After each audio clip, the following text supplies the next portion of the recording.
فرمایا وَتَتَلَقَّاهُمُ الْمَلَائِكَةُ هَٰذَا يَوْمُكُمْ،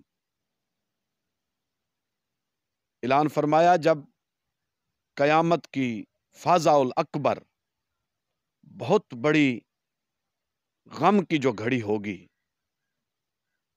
حزن اور ملال کی جو گھڑی ہوگی، بہت بڑا عظیم دن ہوگا جس دن ماں اپنی اولاد کی نہیں بنے گی، جس دن دوست دوست کو چھوڑ جائے گا، رشتہ دار سے ناتا توڑ لے گا، کوئی کسی کو اپنا ہاتھ نہیں پکڑنے دے گا۔ فرمایا اس دن جب ہر بندہ حزن و ملال میں ہوگا، فرشتے آ کے کہیں گے اللہ کے ولی کو وَتَتَلَقَّاهُمُ الْمَلَائِكَةُ هَٰذَا يَوْمُكُمْ، ہاذا یومکم۔ جس طرح اپنی مثال میں ہم عروج پہ کوئی بندہ بیٹھا ہو اسے کہتے ہیں آج تیرا دن ہے، ہاذا یومکم، اس عظیم دن قیامت کے دن کی بات ہو رہی ہے۔ اللہ کے فرشتے آ کے اللہ کے ولی کی بارگاہ میں کہیں گے ہاذا یومکم، اج تیرا دن ہے، جیڑا تیرے نال واسطہ رکھ کے آئے انہوں جنت والے پاسے لے جا۔ ہاذا یومکم وتتلقاہم الملائکہ، فرشتے آ کے کہیں گے ہاذا یومکم۔ دوستان گرامی، قرآن مقدس نے بہت سی جگہوں پر اللہ کے ولی کی شان بیان کی ہے۔ آئیے ذرا سورۃ الکہف شریف اگر کھولیں تو اعلان ہوتا ہے وَتَرَى الشَّمْسَ اِذَا طَلَعَت تَزَاوَرُ عَنْ كَهْفِهِمْ ذَاتَ الْيَمِينِ وَإِذَا غَرَبَتْ تَقْرِضُهُمْ ذَاتَ الشِّمَالِ۔ اعلان فرمایا جب یہ سورج ہے، ویسے قرآن مقدس میں سورہ یاسین شریف 36 نمبر سورت میں بھی اللہ نے اعلان فرمایا ہے کہ وَالشَّمْسُ تَجْرِي لِمُسْتَقَرٍّ لَهَا ذَلِكَ تَقْدِيرُ العزیز العلیم۔ فرمایا یہ جو سورج جاری ہے نا، یہ اپنے مدار میں تیر رہا ہے، یہ دائیں بائیں کہیں نہیں جاتا، یہ تیرے پاک رب لکھے ہوئے، اس کا لکھا ہوا حکمت والے رب کا ہے۔ یعنی سورج دائیں بائیں کہیں نہیں جاتا، اپنے مدار میں تیر رہا ہے۔ اور یہاں سورۃ الکہف میں آ جائیے، فرمایا وَتَرَى الشَّمْسَ اِذَا طَلَعَت تَزَاوَرُ عَنْ كَهْفِهِمْ ذَاتَ الْيَمِينِ وَإِذَا غَرَبَتْ تَقْرِضُهُمْ ذَاتَ الشِّمَالِ۔ ہم نے تو سورج کو بھی کہہ دیا ہے جب اصحاب کہف کے اوپر آنا، اس غار کے اوپر آنا، کیونکہ راستہ اوپر سے ہے اس غار کا، جب اس غار کے اوپر سے آنا تو جب عروج پہ آنا، جب طلوع ہونا تو پھر دائیں طرف چلے جانا، جب وَإِذَا غَرَبَتْ تَقْرِضُهُمْ ذَاتَ الشِّمَالِ تو پھر تو نے بائیں طرف چلے جانا ہے۔ مولا سورۃ یاسین میں کہہ رہا ہے اپنی مدار میں تیر رہا ہے، یہ ادھر ادھر نہیں جاتا، اور یہاں کہف میں کہہ رہا ہے دائیں بائیں ہو جاتا ہے۔ فرمایا تیرے لیے اور بات ہے، میرے دوست کے لیے اور بات ہے، تیرے لیے بات نہیں ہو رہی۔ میرے دوست جس کو ولی کہا گیا ہے، میرے دوست کی بات، اگر اس بات کو آپ نے دل میں جگہ دے دی ہے تو آئیے میں اسی بات کو تھوڑا ڈیٹیل اور وضاحت کے ساتھ، قریب چلے جائیں ملتان شریف، شاہ شمس تبریز کی بارگاہ میں چلے جائیں۔ مجھے نہیں پتا، لوگ کہتے ہیں اس دن بڑی گرمی ہوتی ہے، کیوں گرمی ہوتی ہے؟ کہتے ہیں شاہ شمس نے سورج کو بلا لیا تھا۔ بھائی کیسے بلا لیا تھا؟ وہ تو قرآن میں اعلان فرماتا ہے کہ اپنے مدار میں تیر رہا ہے۔ اللہ نے فرمایا تو ادھر ادھر نہ بھٹک، قرآن کھول، وَلَقَدْ كَتَبْنَا فِي الزَّبُورِ مِن بَعْدِ الذِّكْرِ أَنَّ الْأَرْضَ يَرِثُهَا۔ اور تو ادھر ادھر کی باتیں کرتا ہے، میں نے تو انہیں زمین کا وارث بنا کے بھیج دیا ہے۔ لفظوں پہ غور کیجئے، الفاظ پہ غور کیجئے۔ وَلَقَدْ كَتَبْنَا فِي الزَّبُورِ، یہ بات ہم نے زبور میں بھی لکھی تھی، مِن بَعْدِ الذِّكْرِ أَنَّ الْأَرْضَ يَرِثُهَا، میں نے اپنے ولیوں کو زمین کا وارث بنا کے بھیج دیا ہے۔ مولا زمین کا وارث؟ فرمایا صرف اسی بات پہ نہ بیٹھ جانا، قرآن کھول، ثم اورثنا الکتاب الذین اصطفینا۔ تو زمین کی بات کر رہا ہے، میں نے تو انہیں کتاب کا بھی وارث بنا کے بھیج دیا ہے۔ ثم اورثنا الکتاب الذین اصطفینا، میں نے تو انہیں اپنی کتاب عظیم کا بھی وارث، مولا کریم کتاب کا بھی وارث، زمین کا بھی وارث کہنا۔ اللہ نے فرمایا قرآن کھول، آگے پڑھ، پڑھوں قرآن پاک بھلا؟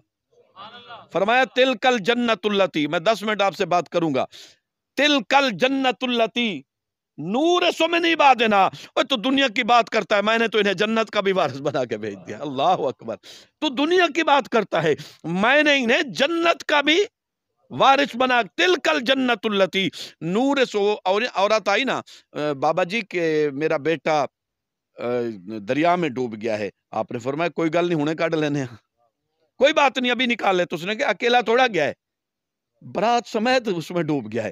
آپ نے فرمایا کوئی بات نہیں, برات سمیت واپس لے آتے ہیں. او بابا جی کل دی کل تھوڑی ہے, 11-12 سال ہو گئے. آپ فرمایا نگاہ ولی میں وہ تاثیر دیکھی بدلتی ہزاروں کی.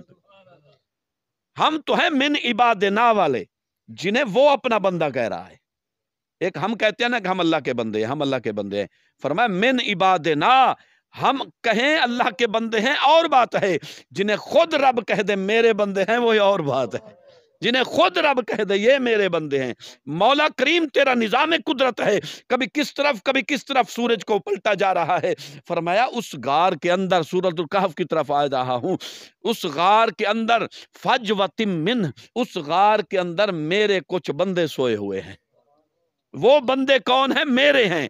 مولا کریم ویسے تو تیرا سورج اپنی مدار میں جاتا ہے. فرمایا سورج کو چھوڑ, وہ اپنے مدار میں جاتا ہے, لیکن جب میرے ولی کی شان آ جاتی ہے پھر دائیں بھی مڑنا پڑتا ہے, پھر بائیں بھی مڑنا پڑتا ہے. سورج کی کیا اوقات ہے, میں کائنات کو اوپر نیچے کر کے رکھ دیتا ہوں. عزیزان محترم ذرا غور فرمائیے, حضور غوث الاعظم رضی اللہ تعالی عنہ, آپ کا کمال شان ہے, کمال عظمت ہے. آپ کی بارگاہ میں دور دراز کے علاقے کے لوگ درس گاہ میں آتے ہیں, درس و تدریس کے لیے, علم حاصل کرنے کے لیے, روحانی فیض حاصل کرنے کے لیے. حضور غوث سمدانی کی پاک بارگاہ میں کچھ علاقے کے لوگ آئے, اکٹھے ہو کے دوست آئے, چلیں یار علم حاصل کریں, علم دین سیکھیں اور حضور غوث پاک کی بارگاہ سے روحانی فیض بھی حاصل کریں. جب آتے ہیں وہاں علم کا کام شروع ہو جاتا ہے, درس و تدریس شروع ہو جاتی ہے, فیض ملنا شروع ہو جاتا ہے. ان بچوں میں سے ایک نوجوان ایسا بھی تھا جس کی زبان کا مسئلہ تھا, وہ اٹک اٹک کے بولتا تھا, ٹھہر ٹھہر کے بولتا تھا, زبان ساتھ نہیں دیتی تھی اس کی, اور وہ ویسے بھی ذہنی طور پہ کچھ کند تھا. آپ نے فرمایا بیٹا تو اس طرح کر, یہ مدرسے کے کچھ جانور ہیں, کچھ اونٹ ہیں, اسے چرانا, جنگل میں لے جانا ہے تیرا کام, واپس آیا کر, دودھ نکالا کر, مدرسے کے طلباء کو بھی پلایا کر, اساتذہ کو بھی پلایا کر. اب اس کی ڈیوٹی یہ لگ گئی, باقی ساتھی علم حاصل کرتے رہے. اب ہوتا یہ تو نہیں تھا کہ 40 دن کا شارٹ کورس تھا یا چند سالوں کا کورس تھا, وہاں تو زندگیاں لگ جاتی تھی علم دین حاصل کرتے کرتے. جب کبھی وہ طلباء مکمل طور پہ علوم پر مہارت حاصل کر چکے, نگاہ حضور غوث اعظم سے جب انہیں فیض مل گیا, جب انہوں نے دیکھا کہ اب تکمیل کے مراحل مکمل ہو چکے ہیں, تو تب انہوں نے اس ساتھی جو جانور چراتا تھا, جو جانور لے کے جنگل جاتا تھا, کہنے لگے یار کل ہماری تیاری ہے, گھر واپس جا رہے ہیں, اور تو نہیں جا سکے گا نا, تو نے پڑھا جو کتنا ہے, تو پڑھا تو ہے نہیں, تو نے محنت تو کی نہیں, تجھے علم تو حاصل ہوا نہیں, تو گھر جا کے کیا منہ دکھائے گا, علاقے میں جا کے کیا منہ دکھائے گا. اب بچپن میں پڑھنے آئے ہیں, سفیدی آ چکی ہے, اب واپسی کا ارادہ ہے. اور دوسرے ساتھی کہہ رہے ہیں یار اب اس طرح کر, تیرا کوئی میسج ہو, کوئی پیغام ہو اپنے گھر والوں کے لیے وہ دے دے, ہم تیرے گھر جا کے تیرا پیغام دے دیں, تو یہاں ٹھیک رہ رہا ہے, تو ادھر نہ جا. اب اس کے دل میں ایک تڑپ ہوئی, گھر والوں سے ملاقات کرنے کی خواہش ہوئی کہ یار دوست تو جا رہے ہیں واپس, میں بھی گھر جانا چاہتا ہوں, بہرحال پڑھا ہوں نہیں. حضور غوث پاک کی بارگاہ میں آ جاتا ہے, حضور والا ساتھی جا رہے ہیں, میرا دل تو بڑا کرتا ہے پر کیا کروں حضور, پڑھا تو ہوں نہیں, حضور علم حاصل تو کیا نہیں. آپ نے فرمایا تو کر تیاری جانے کی, تو جانے کی تیاری کر. تیاری ہو گئی, سارے ساتھی فیض یاب ہونے کے لیے قدمین پہ ہاتھ رکھتے ہیں, اجازت طلب کرتے ہیں حضور غوث پاک سے, اور لائن میں کھڑے ہو جاتے ہیں. اب وہ آخر میں وہ آتا ہے, وہ جانور جنگل میں چرانے والا وہ آتا ہے, سب لوگ قدموں پہ ہاتھ رکھتے ہیں. حضور غوث پاک نے پکڑ کے اس کو اپنے سینے سے لگا لیا, اور جب سینے سے لگایا تو آپ نے فرمایا بیٹا یاد رکھنا, یہ جو ساری زندگی پڑھ کے جا رہے ہیں یہ تیرا واز سننے کے لیے تیرے قدموں میں بیٹھے ہوں گے. اور اسی طرح ہوا, جب اپنے علاقے میں گئے, جب وہ بندہ تقریر کرتا, واز و نصیحت کرتا, وہ عرصہ دراز علم حاصل کرنے والے خواہش رکھتے ایک لمحہ تو اس کی صحبت کا مل جائے, 2 لفظ تو اس کے ہمارے کانوں میں آ جائیں. یارو یہ سینہ با سینہ جو فیض ہے, یہ سینہ با سینہ جو فیض ہے, اللہ کے ولی نے وہ منتقل کر دیا. اور اسی بات کو قرآن پاک نے باقاعدہ ڈیٹیل کے ساتھ کئی آیتیں میں پیش کر سکتا ہوں. دیکھیں نا کہ آصف بن برخیہ حضرت سلیمان علیہ السلام کا غلام ہے, نبی تو ہے نہیں, ولی ہے, نبی نہیں ہے, ولی ہے سلیمان علیہ السلام کی امت میں. آپ کی بارگاہ میں جب آپ نے فرمایا ملکہ بلقیس آ رہے مجھے تخت چاہیے، تو ایک قال عفریت من الجن انا آتیکا، جن بہت بڑا عفریت جن کھڑا ہو جاتا ہے، سائیں میں لے کے آتا ہوں۔ آپ نے فرمایا کتنی دیر میں لے آئے گا؟ کہتا ہے کہ آپ یہ کچہری برخاست کریں، گھر تشریف لے جائیں، واپس آئیں، آپ کے سامنے تخت موجود ہوگا۔ آپ فرمایا چھڈ پڑے بڑا جن بن دا ہے، مینوں اس تو پہلے چاہیے، مجھے اس سے بھی پہلے چاہیے، بیٹھ جا بڑا جن بنیا پھردا ہے۔ آپ نے فرمایا مجھے تخت چاہیے۔ قال الذی عندہ علم من الکتاب، علم من الکتاب، اللہ کے دین کا ولی، اللہ کے دین اور علم کا، کتاب کا علم رکھنے والا، انا آتی کا ان یرتدا، حضور ان یرتدا، ترفق کی بات آ رہی ہے، فرمایا حضور گھر جانے کی بھی لوڑ نہیں، وہ تو بے ادب ہے جو نبی کو کہے کھڑے ہوں اور گھر جائیں واپس آئیں، آ جاتا ہے، ہم بے ادب تھوڑی ہیں یا قبلہ حضور یا نبی اللہ یا سلیمان علیہ السلام، بس ترفق، اپنی آنکھ مبارک کو، پلک مبارک کو جھپکائیے، کھولیے، تخت موجود ہو منگوا سکتے تھے، لیکن دکھانا چاہتے تھے کہ اللہ کے ولی وہ کام کر جاتے ہیں جو نبی بھی کیا کرتے ہیں۔ آخری چند جملے بیان کر کے آواز ختم کرنا چاہتا ہوں۔ آئیے بارگاہ مصطفیٰ کریم علیہ السلام میں، حضرت سیدنا عبد المطلب سائیں کعبۃ اللہ کا طواف فرما رہے ہیں، اچانک کعبہ جھکتا نظر آیا، عبد المطلب پاک اپنے گھر تشریف لائے اور آ کے اماں آمنہ پاک کے دروازے کے باہر کھڑے ہو کے فرمانے لگے بیٹا آمنہ میرا پوتا مجھے دکھاؤ۔ اماں آمنہ نے جواب دیا بابا اندر تشریف لائیے، میں ویسے پاک بیٹھی ہوں جیسے بٹھا کے گئے تھے، بھلے بیٹا بھی پیدا ہوا لیکن میں ویسے خرج منی نور، وہ تو نور ظاہر ہوا نا سائیں۔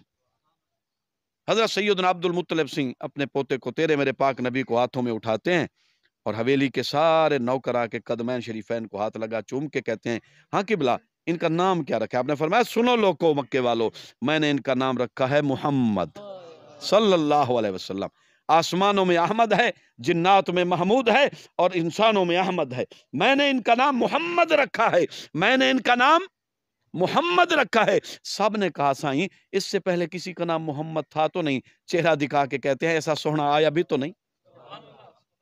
عزیزان محترم بس اسی بات پہ اینڈ کرتا ہوں، یہ اللہ کے پاک مصطفیٰ کے دادا جو ہے نبی نہیں ہیں مگر ولی تھے، اور نام محمد اللہ کے ولی نے رکھا ہے، آج تک نام محمد بلا رہے ہیں۔ پتہ چلا اللہ کو ولی کا رکھا ہوا نام اتنا پسند ہے، ساری دنیا کے لیے امر کر دیا محمد محمد، کریں دے گزر گئی احد نال احمد، ملیں دے گزر گئی خدا کو ڈٹھو سے محمد دے اولے، محمد کو دے دکھیں دے گزر گئی، میں اپنی حیاتی تو قربان تھی وہاں خدا کو محمد اکھیں دے گزر